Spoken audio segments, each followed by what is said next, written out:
அன்பு நெஞ்சங்களுக்கு அன்பான வணக்கங்கள். எல்லாருமே இப்ப இந்த கான்ஃபரன்ஸ் ரிலேட்டடான நெறைய இன்ஃபர்மேஷன்ஸ் நம்ம கமெண்ட்ல கேட்குறீங்க. சார் இதுக்கான இது என்ன பண்ணலாம்? கைட் பண்ணுங்க அப்படின்னு நெறைய பேர் கேட்குறீங்க.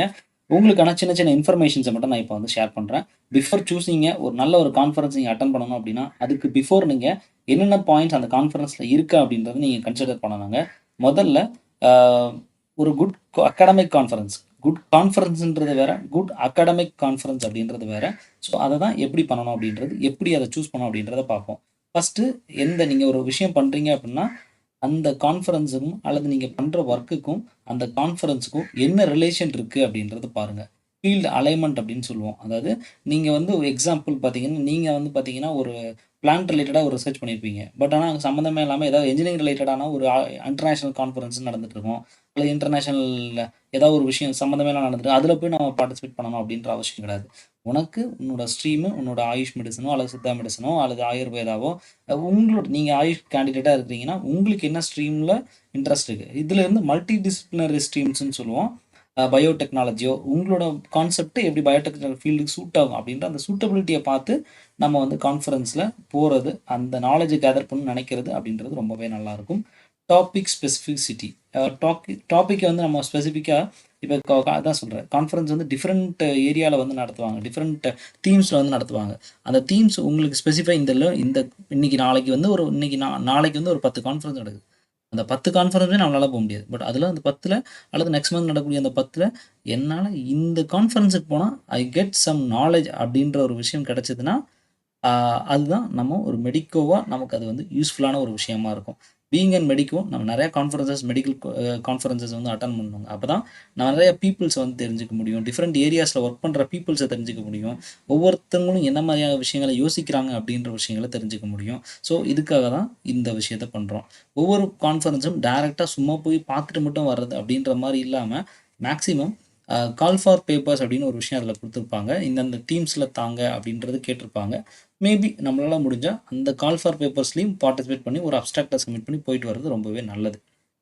அதுக்கு அடுத்தது கான்ஃபரன்ஸோட கிரெடிபிலிட்டின்னு சொல்லுவோம். கிரெடிபிலிட்டி இன் த மீன்ஸ் என்னன்னா, அது உண்மையிலேயே அது நம்பகத்தன்மையான ஒரு ஒரு உறுதித்தன்மையான ஒரு கான்ஃபரன்ஸ் அப்படின்றது நம்ம ஃபர்ஸ்ட்டு இது கரெக்ட்டா தெரிஞ்சுட்டு போணும்.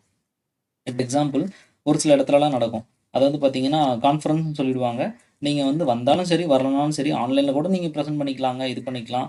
ஒரு ஒரு ஒரு ஹெல்த் எமர்ஜென்சி இருக்கிறப்போ ஆன்லைன்ல பிரசன்ட் பண்றதெல்லாம் ஓகே. பட் நீங்க என்ன பண்ணாலும் சரி, சும்மா நீங்க ஜஸ்ட் உள்ள வந்தாலே போதும் ஒரு சர்டிஃபிகேட்ட குடுத்துருவோம். அப்படின்ற மாரியெல்லாம் கான்ஃபரன்ஸ் இருக்கு. சும்மா நீங்க அமௌண்ட் கட்டினாலே அவார்ட் குடுக்கக்கூடிய கான்ஃபரன்ஸ்லாம் இருக்கு. ஸோ அந்த மாரி கூட இல்லாம, எஸ்டாப்ளிஷ்டான ஒரு ரெப்யூட்டட் இன்ஸ்டிடியூட்ஸ் அந்த ஹிஸ்ட்ரி ஐ மீன் அவங்க நடத்துறாங்களா? அந்த இன்ஸ்டிடியூட் வந்து ப்ராப்பரான ஹிஸ்ட்ரீஸ் இருக்கா? இத பத்தி நடத்தக்கூடிய இந்த ஃபீல்ட் சார்ந்த ஸ்பெஷலைசேஷன்ல அங்க போனா நம்மளால அடிஷனல் நாலேட்ஜ் இன்ஃபர்மேஷன்ஸ கேதர் பண்ணிட்டு வரக்கூடிய ஒரு ரெப்புடேஷன் அந்த இன்ஸ்டிடியூட்க்கு அந்த கான்ஃபரன்ஸ் நடத்தக்கூடிய டீமுக்கு இருக்கா? அப்படின்றத ஃபர்ஸ்ட்டு கண்டிப்பா இதெல்லாம் சர்ச் பண்ணணுங்க. ஆர்கனைசிங் பாடி யாரு ஆர்கனைஸ் பண்றா? அது ஒரு அகாடமிக் இன்ஸ்டிடியூஷனா? அல்லது பார்த்தீங்கன்னா, ஒரு எலிச்சாட்ல்ன்ற ஒரு ஹோட்டல்ல நடக்குதா? அல்லது பார்த்தீங்கன்னா, ஐடிசி ஹோட்டல்ல நடக்குதா? இந்த மாரி ஜென்ரலான ஹோட்டல்ல பார்மா கம்பெனிஸ் கூட நெறைய நடத்துவாங்க. புரியுது இல்லையா? ஸோ எந்த இன்ஸ்டிடியூஷன்ல நடக்குது? மேபி அந்த இன்ஸ்டிடியூஷன பத்தி நமக்கு தெரிஞ்சுக்கக்கூடிய வாய்ப்பு நடக்கும். இல்லது ஒரு ப்ரொஃபஷனல் சொசைட்டில நடக்கும். ஒரு ஆர்கனைசேஷனுக்கு கீழ நடக்கும். இந்த மாரி இருந்துச்சுன்னா, அது இன்னும் கொஞ்சம் நமக்கு கிரெடிபிலிட்டி. யார் நடத்துறான்னே அந்த பேக்கிரவுண்டே தெரியாம தயவுசெய்து அந்த கான்ஃபரன்ஸ்‌க்கு போகாதீங்க. தேவையில்லாம உங்களுக்கு அமௌண்ட் தான் வீணாகும். ரைட். அதன் பிறகு பியர் ரிவ்யூ அப்படின்றது. அதாவது peer review process for a paper abstract submission.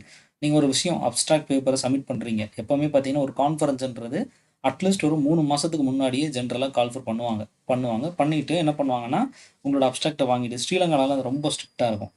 இதெல்லாம் பார்த்தீங்கன்னா, அங்க உள்ள கான்ஃபரன்ஸஸ்லாம் ரொம்ப ஸ்ட்ரிக்ட்டா இருக்கும்.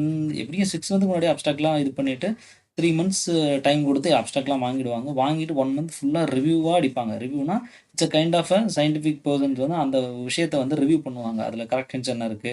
மேபி இதில ஏதாவது லேக்குன்னு இருக்கா? இந்த மாரி பண்ணா நல்லாயிருக்கும். இதில வேற சேஞ்ச் பண்ணணும். அப்படி நெறைய விஷயம் சொல்லுவாங்க. அப்ஸ்ட்ராக்ட் அக்செப்ட் பண்றதும், ரிஜெக்ட் பண்றதும் இந்த பீர் ரிவ்யூ பொறுத்து தான் இருக்கு. ஸோ இந்த பீர் ரிவ்யூ எந்த அளவுக்கு இருக்கோ, அத பொறுத்து குவாலிட்டி ஆஃப் கான்ஃபரன்ஸ் அப்படின்றது இன்னும் கொஞ்சம் கூட இருக்கும்னு சொல்லுவாங்க. ஏன்னா, அங்க அவுட்புட் மெட்டீரியலே வந்து அவ்ளோ கிரிஸ்பா வரும். உங்களுக்கு கிடைக்கிறது லட்டு மாரி கிடைக்கும் இன்ஃபர்மேஷன்ஸ் அப்படின்னு சொல்லுவாங்க. இது ஏன் இந்த பீர் ரிவ்யூ நான் சொல்றேன் அப்படின்னா, இப்ப நம்ம ஐ மீன் ஜெனரல் வெஸ்டர்ன் மெடிசின்ஸ்லலாம் பார்த்தீங்கன்னா, நெறையா கமிட்டீஸ், நெறைய குரூப்ஸ் இப்ப நீங்க நெறைய ஒரு அம் என்ன சொல்றது? உங்களுக்கு நெறைய வந்து இன்டர்நேஷனல் ஹெல்த் ஹார்மோனி கான்ஃபரன்சஸ்ன்னு சொல்லுவாங்க. ஐஹெச்சின்னு சொல்லுவாங்க. இந்த மாரி ஹார்மோனிக் கான்ஃபரன்சஸ்லயே நெறைய விஷயங்கள் அவுட்புட்டா வெளிய சொன்ன விஷயங்கள்லாம் இருக்கு. புரியுது. இந்த ஹார்மோனியிலேயே இந்த ஹார்மோனி கான்ஃபரன்ஸ்னு ஒன்று நடந்துச்சு. இந்த ஹார்மோனி கான்ஃபரன்ஸில் தான் முதல்ல எத்திக்ஸ் அப்படின்ற ஒரு விஷயம் ஒரு ஒரு பேஷண்ட்ஸ்க்கு நம்ம ஒரு ஒரு கிளினிக்கல் ட்ரக் ரிசர்ச் பண்ணுறோம், அல்லது ஒரு பேஷண்ட்டு ஒரு சர்ஜரி பண்ணுறோம். இந்த சமயத்தில் என்ன மாதிரியான நடத்தைகள் நெறிமுறைகளை ஃபாலோ பண்ணணும் அப்படின்ற ஒரு விஷயமே இந்த மாதிரி கான்ஃபரன்ஸில் இருந்தால் எவால்வ் ஆகி அடுத்தடுத்த கட்டங்களாக அது வந்து வடிவமைந்து வந்தது. ஸோ அதனால தான் பீர் ரிவ்யூ அப்படின்றது ரொம்ப ரொம்ப முக்கியமான ஒரு விஷயம்.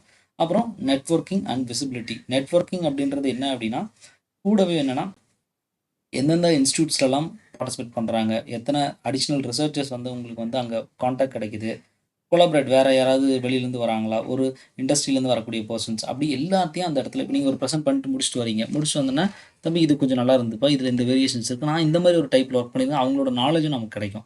ஸோ அப்போ உங்களோட ஒர்க்கையும் அவங்கள்ட்ட ஷேர் பண்ணிக்கலாம். அவங்களோட அடிஷ்னல் இன்புட்ஸையும் நம்ம வந்து தெரிந்து கொள்ளக்கூடிய அந்த ப்ரொஃபைல் அந்த விஷயங்கள் நமக்கு வந்து கிடைக்கும்.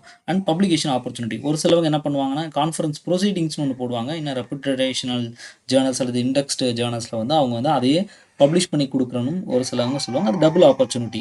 இந்த விஷயத்தில் என்ன சொல்கிறேன் அப்படின்னா, ஒரு சில விஷயங்கள் இந்த மாதிரி ஒரு சில இடத்துல கான்ஃபரன்ஸ் நடக்கும். நடந்து முடிஞ்ச பிறகு அது ஜேர்னலில் போட்டு தரேன்னு சொல்லுவாங்க. ஆனால் அதுக்கு வந்து பார்த்தீங்கன்னா ஒரு மினிமம் அமௌண்ட் ஆஃப் பேமெண்ட் இருக்கிற மாதிரி இருக்கும்.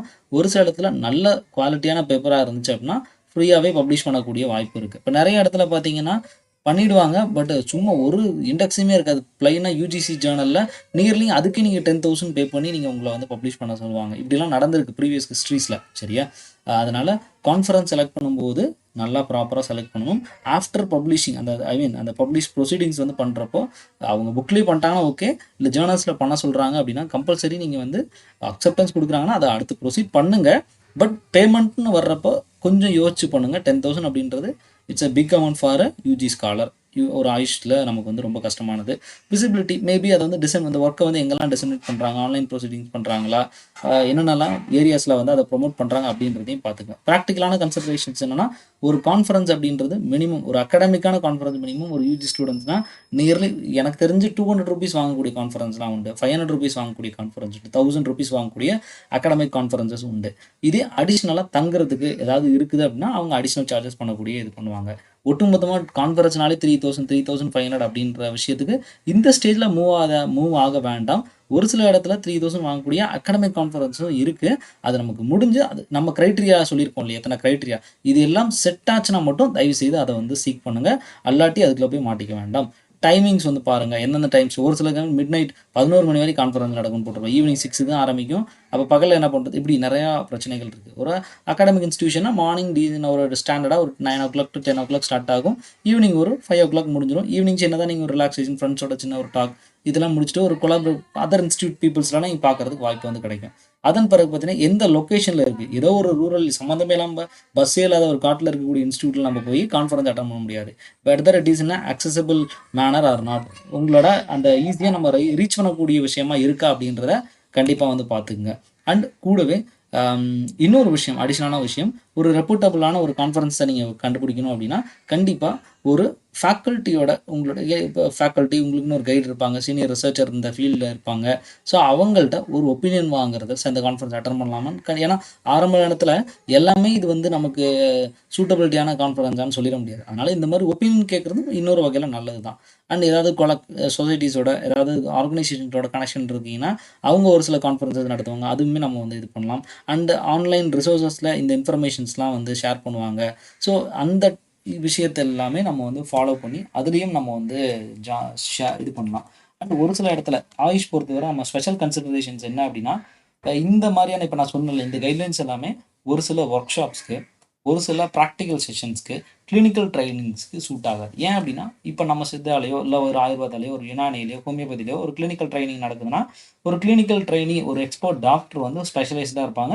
அவங்க மேபி நான் வந்து ஒரு தெரப்பி வந்து உங்களுக்கு லேர்ன் பண்ணித்தரேன், he is well west in that therapy அப்படின்னு கூட இருக்கலாம். ஸோ அவர் நடத்துகிறப்போ இந்த மாதிரியான கன்சிடரேஷன்ஸ் வந்து வாய்ப்பு இருக்காது. மேபி அவர் வந்து ஒரு ஹோட்டல்லையோ அல்லது மேபி ஒரு சின்ன ஒரு ரிசார்ட்லேயோ அல்லது அவரோட ஹாஸ்பிட்டலில் இருக்கக்கூடிய ஆடிட்டோரியத்திலையோ அல்லது வேறு ஏதாவது ஒரு ட்ரஸ்ட்டில் இருக்கக்கூடிய ஒரு ஹால்லேயே வச்சு நடத்தக்கூடிய வாய்ப்பு கிடைக்கும். ஏன்னா இதெல்லாம் இப்போ தான் க்ரோவிங்கான ஒரு ஃபீல்ட். இன்னும் நமக்கு வந்து இப்போ நம்ம ஒரு கான்ஃபரன்ஸ் நடத்துகிறோம் அப்படின்னா ஈவன் ஒரு வெஸ்டர்ன் மெடிசன்னா ஈஸியாக வந்து ஃபார்மா பீப்புள்ஸ் வந்து இதே கேன் என்ன ரொம்ப அரவணைச்சு அவங்க வந்து ஃபண்டிங்ஸ்லாம் பண்ணுவாங்க. பட் இன்னும் அந்த ஒரு ஆர்கனைசேஷன் அந்த அந்த ரேப்போ அப்படின்றது நமக்கும் அண்ட் ஃபார்மசூட்டிக்கல் இண்டஸ்ட்ரீஸ்க்கும் இன்னும் பெரிய அளவுக்கு ஒரு கனெக்ஷன்ஸ் இல்ல.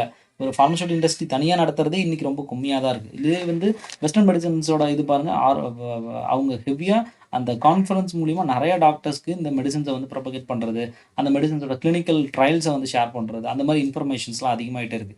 பட் அதிகமாயிட்டு இல்ல, அதிகமா முன்னாடி இருந்து இருந்துகிட்டே இருக்கு. பட் இன்னைக்கு வரைக்கும் நம்ம இந்த மாரி ஆயுஷ் இண்டஸ்ட்ரீஸ்ல இந்த மாதிரியான கான்ஃபரன்ஸ் வந்து ஒரு நல்ல ஒரு ரேப்போ, நல்ல ஸ்ட்ராங்கான ஒரு இண்டஸ்ட்ரீஸ் மட்டும் தான் இந்த மாரி விஷயங்கள பண்றாங்களே ஒழிய, டைரக்ட்டா எல்லா இண்டஸ்ட்ரீஸும் இந்த மாரி இன்ஃபர்மேஷன்ஸ பண்றதில்ல.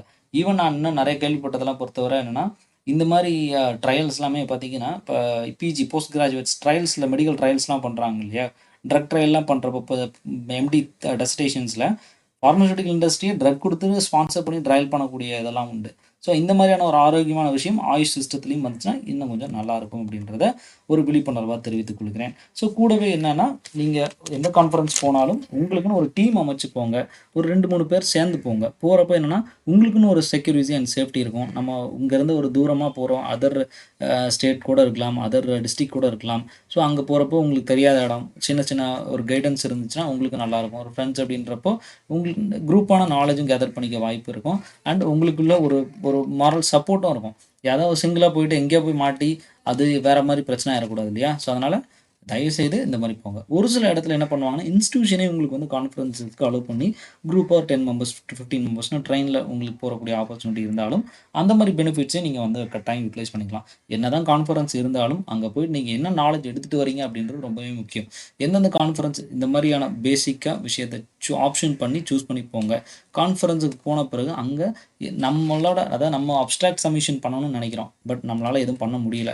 பட் அங்க மக்கள் எப்படி அதெல்லாம் அப்ஸ்ட்ராக்ட் சப்மிஷன் பண்ணியிருக்கிறாங்க, எப்படி அப்ஸ்ட்ராக்ட் புக்ல என்னென்ன மாரி டைப் ஆஃப் இதெல்லாம் இருக்குது, அங்க என்ன மாரியான போஸ்டர்ஸ்லாம் பிரசன்ட் பண்ணியிருக்கிறாங்க, இது ஏன் நமக்கு இந்த தோணல் வரல அப்படின்ற டிஃபரெண்ட் ஆஸ்பெக்ட்ஸ் நம்ம யோசிச்சோம் அப்படின்னாலே, அடுத்த கான்ஃபரன்ஸ்ல கண்டிப்பா உங்களால அப்ஸ்ட்ராக்ட் சப்மிஷன் பண்ண முடியும் அப்படின்ற ஒரு விழிப்புணர்வ இந்த வீடியோ மூலியமா தெரிவித்துக் கொள்கிறேன். நன்றி, வணக்கம்.